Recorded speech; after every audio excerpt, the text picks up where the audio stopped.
Ovidio, il poeta relegato, un'iniziativa che si svolgerà al Teatro della Valle dei Tempii e al Tempio Giunone il giorno 29 settembre con 2 attori di livello come Ugo Pagliai e Paola Gasman. Sì, 23 settembre ci sarà l'ultimo spettacolo al Teatro di Giunone, uno spettacolo, diciamo, chiudiamo con uno spettacolo di livello importante che riguarda Ovidio, ma soprattutto attori di fama internazionale, Ugo Pagliai, Paola Masa, Barbara Capucci, con la quale che è la curatrice non solo, ma colleghi che ci ha portato a conoscenza di questo spettacolo, con la quale avevamo già collaborato lo scorso anno con uno spettacolo riuscitissimo che è stato molto apprezzato dal pubblico e dalla critica. Chiudiamo un'estate che è andata benissima, ad agosto, solo agosto 167.000 visitatori, in questi giorni forse anche dovuto e soprattutto al concerto di Ramazzotti abbiamo visto turisti per circa 4.000 presenze, non si erano mai avute in questi giorni a settembre, e speriamo che possa continuare. Finiamo gli spettacoli a Giunone, continuano i nostri tramonti a El Dioscuri. È stata un'annata estiva fantastica, speriamo di poter continuare in inverno anche con attività di pari livello. Al Palacongressi? Al Palacongressi sì, al Palacongressi abbiamo sistemato tutto quello che c'era da sistemare per quanto riguarda l'iter burocratico. Stiamo lavorando non solo a un cartello che riguarda il teatro, aspetteremo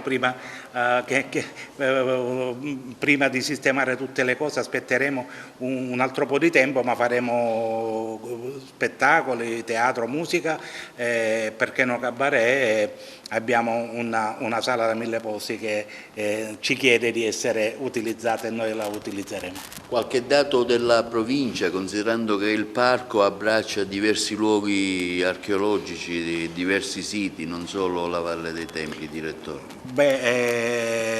Ovviamente i numeri di parco sono irripetibili, ma noi abbiamo profuso sforzi e impegno economici a Licata, a Villa Romana a Punta Grande, dove abbiamo pure fatto le attività di scavo in presenza, quindi vi era la possibilità di assistere ai nostri restauratori che stavano curando quei mosaici che sono una perla del patrimonio culturale che amministriamo. Non dimentichiamo Eraclea, abbiamo completato la parte di restauro che riguardava quella copertura, l'abbiamo rimessa in sesto, l'abbiamo rimessa in sicurezza, ma abbiamo rifatto nuovi vialetti, abbiamo migliorato, rifatto l'illuminazione, abbiamo completato le caffetterie che a giorni verrà aperta e offerta al pubblico, e quindi non solo Valle dei Tempii ma l'intera provincia, perché ora in questo momento stiamo appaltando i lavori per il completamento dell'antiquarium di Montecronio, che era uno dei principali obiettivi degli ultimi anni, ma insomma ci è voluto un po' di tempo perché era bisognoso di risorse, ma diciamo che da questo punto di vista, sia con le risorse che il governo regionale ci ha potuto approvare, e mi riferisco a 1 milione di euro sul teatro.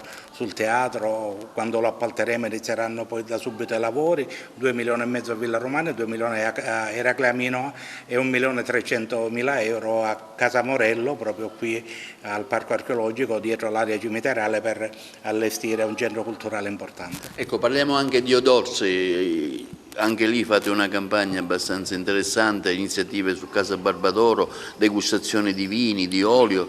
Diodorsi è un progetto culturale nato 15 anni fa e che oggi sta prendendo proprio il compimento di quello che avevamo delineato all'inizio.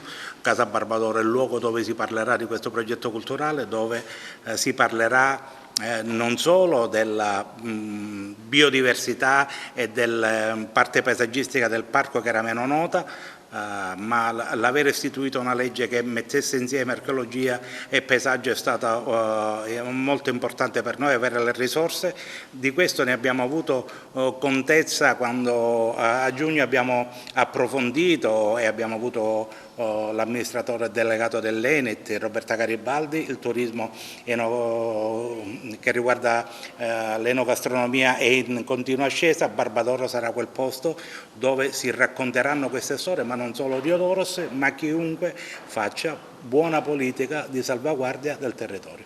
Barbara Capucci, parliamo di questa commedia Ovidio, il poeta relegato, che ti vede anche protagonista con attori di un certo spessore, insomma, di livello nazionale, come Ugo Pagliai e Paola Gasman. Sì, infatti sono felicissima per questa iniziativa. Intanto ringrazio il direttore del parco, Roberto Sciarratta, perché anche quest'anno mi ha dato fiducia e quindi ha dato fiducia alla mia associazione culturale Kairos, l'anno scorso con lo spettacolo Cassandra Ilio in fiamme, quest'anno invece con Ovidio, il poeta relegato, Metamorfosi dell'esilio, che è un testo inedito di un giovane filologo, Luigi Di Raimo, e protagonisti saranno Paola Gasman e Ugo Pagliai, e poi nel cast anche lo stesso regista Daniele Salvo ed io.